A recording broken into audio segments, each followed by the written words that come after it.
Philippines. Pero dito muna tayo sa ating laro. Again, for this one, very flexible si Onigo tsaka si Arcangel kasi si Onigo naman yung may gamit ngayon ng Novaria. Kanina kasi si Arcangel, so sino difference pagka si Onigo yung may gamit or si Arcangel yung may gamit? Para dito sa UAE, kailangan lang silang maging maingat at as much as possible ay magamit nila ng tama yung heart guard. Yun lang naman talaga usually eh. Timing lang siguro at pag-iisip kung tama bang labanan to o hindi. Dahil kung tama naman yung pagkalkula mo ng damage ng kalaban eh, kadalasan napakaganda talaga ng mga Angela combos natin. And let's look at the emblems, no? Naka-impure rage yung Angela, so medyo masakit ang kanyang mga love waves. No? Mapanakit, love hurts, ika nga. Love hurts, hindi na love waves, no? Oo. Sabi nila, hindi pwedeng ano lang, ayan, tinan nyo, kada bitaw. Pero Saison, it's gonna be the first blood. Sabi dito ng UAE, nakita na namin kung paano ang inyong play, mukhang matatalian pa nga dito. Konti na lang, pero makakapag-flicker out si Canon. And first blood, makukuha ng UAE. Yung early game damage, kailangan talagang respetuhin para sa site na yan dahil meron silang Valentina at Angela na naka-impure rage. And usually naman hindi gaano kasakit ang love waves, pero meron kasing additional damage na makukuha via that emblem choice. Boy pa naman si Jed. Puputok yan, pero boy pa si Jed. Diba? Konti na lang. Kasi yun yung may may Konti binago na. Yung para alam mo na kung pwede ka bang mag-sticker o kailangan mo na mag-back. Oo, para ramdam mo. Medyo napalalim lang yata si Canon dito, pero wala rin naman kasama si 7M Dan dun sa moment na yon. Pero unang makakaposisyon ang Pilipinas dito sa Maya Turtle. Meron lang 2 players from UAE para itry na mag-contest. Pero medyo malalim ang pwesto doon sa bandang mapa ng Pilipinas. Na-pull din ng Pilipinas pero mukhang makukuha pa rin ni Saison with a retribution secure at aalis na nga ata ang Seaball pero pipigilan ito ni Jed at makakakuha siya ng kill dito kay Canon pero ayun na ang unang kill ni Saison with the Decimate pero ang Dragon ay lalabas na rin para takutin si Onigo at mukhang yun na ata ang laban na yun. It's a kill for a Turtle. Napakaganda, though, para sa side ng Pilipinas kasi meron pa rin silang retaliation. Para naman dito sa UAE, better plays from them. Makikita natin dito sa instant replay.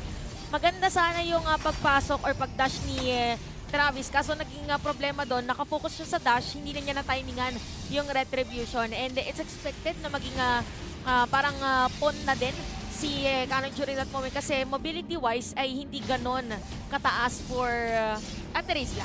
Oo nga, and kumbaga biglaan yung mobility ng isang Terizla kapag nagamit na ang mga skills at pati na rin ang penalty zone ay talagang nauubusan na siya ng mga mobility skills ika nga dahil yun din ang bumabawas. And for this reason ay pakiramdam ko ay alam din ng Pilipinas na kailangan kapag nag-all-in sila yun na talaga. Kumbaga meron silang Brody, meron din silang AOE damage pero grabe medyo ano na yun, risky na. 3-0 na si Jed. Mahirap yun. Kasi meron pang parsa dito yung Philippines. Medyo magiging target dito later on is gonna be Arcangel or even Onigo sa ating laro. And pag ang Yuuzhong kasi, nauna talaga pagdating sa lane, i-expect mo na pagdating sa teamfight, siya na talaga yung mauna, makunat na.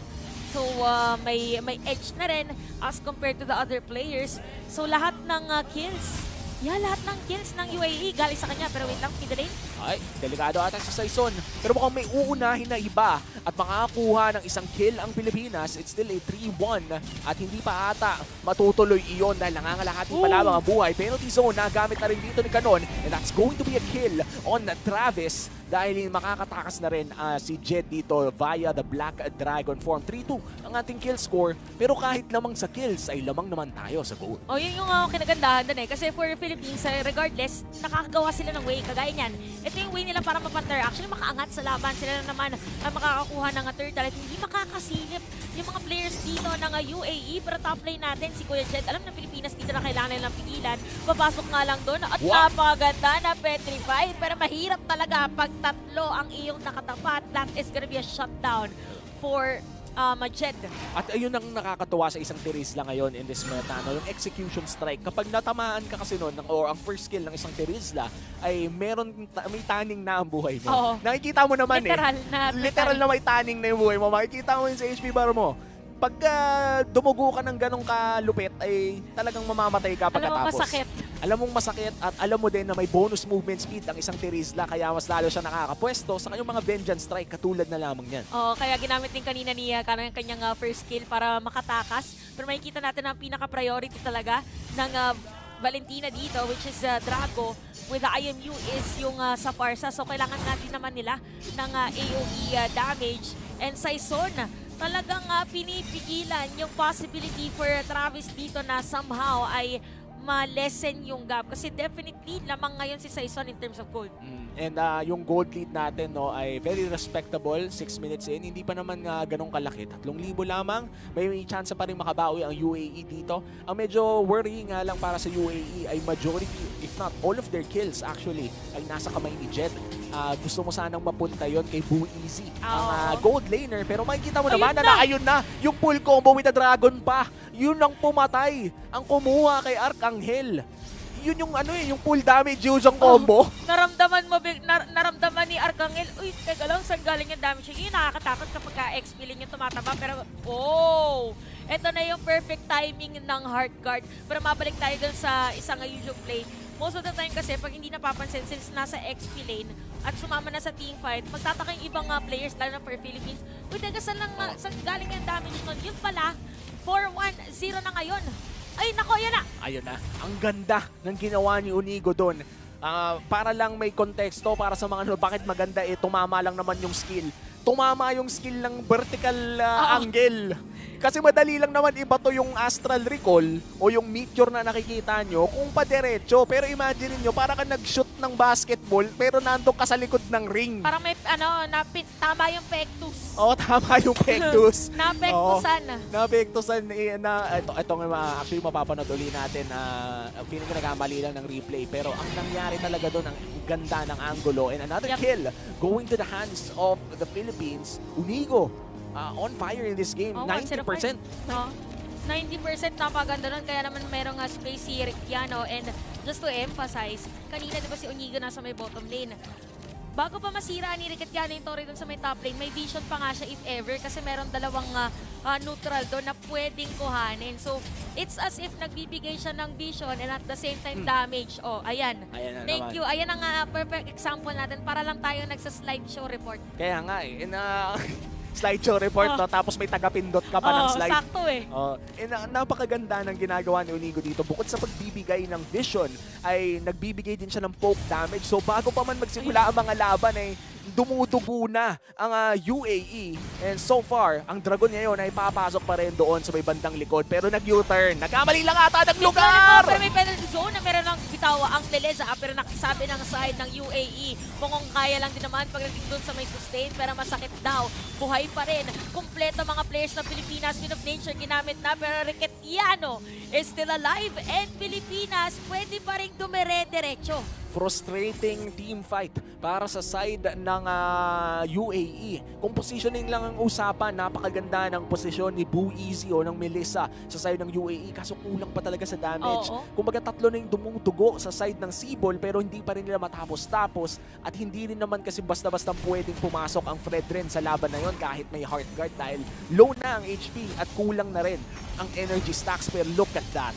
Napakagandang penalty zone mula dito kay Canon and hindi pa yung flicker combo na tinatawag, yung great timing. Yung great timing tsaka yung pang TikTok edit yung may slow mo muna tapos biglang magpa-flash yung may ganun pa yan. Tapos biglang Watashi no Saigo. Okay. Buti kinanta mo na yung part na yun. At least nuggets ko kung ano yung kinakanta mo. Biglang Lord, secured para sa Pilipinas. Yun yung mga pampogi TikTok edit plays mga pag may pinopormahan. Alam mo yung nag-flicker play si Canon, may pinopormahan to. Kasi wala parang kindat yung mga ganong play Pero ito makikita natin na Lord is on the side of Team Philippines. Again, damage ang inaantay natin para sa UAE kasi kung may damage lang din naman kanina, yung kanilang Melissa, most probably ay na-shred dito ni Boo Easy kasi magkakadikit. Pero gaya na binanggit natin, malaking factor yung gantong gold lead. Bigla na lang lumobo pala. Kanina binanggit mo 3K, tapos ngayon almost 10K. Kaya nga So medyo mahirap. At 10 minuto pa lang, Shantel. Ito yung nakakabilib sa Sibol. Napakabilis ng pacing ng laro at mukhang hirap na hirap ang UAE sa pagdedepensa dito sa mid lane. A play might happen kapag pumasok dito sa likod pero nauna ang UAE! Pumasok na dito si Jed. Si Onigo makikita dito na Boo Easy. Jed is down nga lang. Parang nabaliktad pa nga. Akala nila magkakaroon ng counterplay at panibagong minion wave. Bawas dito ang side ng Team Pilipinas. Tapos naman si Saison ay nandito sa may middle lane. Boo Easy, napakasakit ng damage doon ni Arcangel. Kinailangan na rin bumalik sa base. At mukhang makakatatlong inhibitor turret ang Pilipinas dito. At ngayon, exposed na ang base ng UAE. Philippines, gustong makasweep dito sa round number 2. Pero mukhang hindi nila agad-agad tatapusin. Respeto para sa UAE. Alam nilang may tsansa na magkamali sila. It's tinatawag nating choke point yon, yung ganong klaseng kaya disiplina muna. Disiplina talaga ang kailangan, and to emphasize on that discipline, kung papansinin nyo yung item dito ni Canon is already the Blade Armor. So nakikita na nila yung possibility for Boo Easy na magbitaw dito ng damage na magiging masakit para sa kanila. Kaya naman, meron na rin ditong threat. Umaabot na kasi tayo sa mga long games. I mean, umaabot na tayo sa late game. The more na magiging mas matagal to, the more na magiging mahirap with Martis and this Terizla being together in a same team. And ito yung Terizla kasi at Martis, ito yung mga nagpipik talaga ng mid-game. Yep. Yung pag mid-game, parang mga mamaw na kahit ano pwedeng gawin.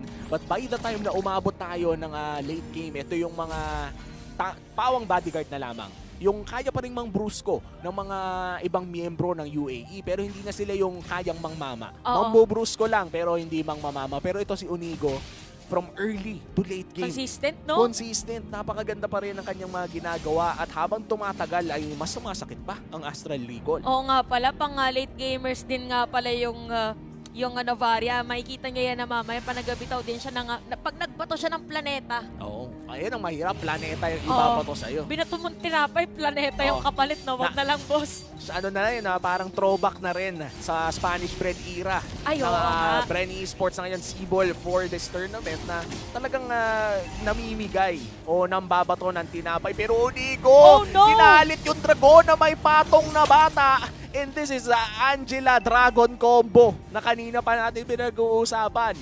No po, ito na yung threat na sinasabi natin for the side of Philippines. Kasi hindi naman naging behind yung Yuzhong pagdating sa gold. So magiging madali para sa kanila kasi si stretch lang nila yung game, dedepensa lang sila, meron naman silang pang front if ever. So hindi na rin ganun kadali targetin yung Angela. So yung next na Lord for Philippines, kailangan ma-maximize nila. Pero mahirap mag-clear ngayon sa UAE. Oo. Mahirapan pa rin naman silang dumepensa sa side ng Pilipinas, especially with the Lord marching down in the mid lane. Again, lahat ng inhibitor turrets ay nakuha na ng Pilipinas, pero ang turning point, ang hope dito para sa ng UAE ay nakumpleto na ang trio items ng isang Boo Easy. May golden staff na siya at Inspire is up. So this is what might be the final chance for UAE. Alam mo, kailangan ngayon dito ng Feather Airstrike ni Drago para meron silang burst damage. Pero ang ganda na pagkakaposition dito kaya Models para sa Melissa. Oy, kanon! Tapos ito yung ginamit ko ng SEA Games. Ito yung Terizla ng SEA Games. At patay dito si Travis. Meron nga lang immortality. So mapapalayo sila. Arcangel with that kill. Dalawang patay para sa ng UAE. At ang Lord hindi na madedepensahan pa. Kaya naman,